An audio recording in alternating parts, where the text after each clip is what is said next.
আল্লাহ তাআলা যদি দয়া করে আমাদেরকে মাফ না করে, আমাদের বাঁচার কোনো উপায় নাই। আপনি কি ভেবেছেন আপনার নামাজ দিয়ে আপনি জান্নাতে যাবেন? আপনি তাহাজ্জুদ গুজার, সেজদা দিতে দিতে কপালে দাগ ফেলেছেন, এটা আপনারা জান্নাতে নেবে না।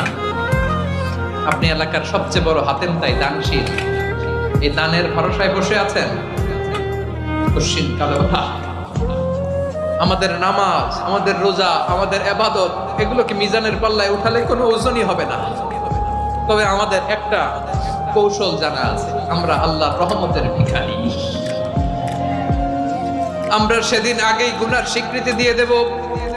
আমরা বলবো, আল্লাহ তুমি প্রশ্ন করার আগে তোমার একটা কথা বলি, আমারে কিছু জিজ্ঞেস করো না, আমি সব করেছি।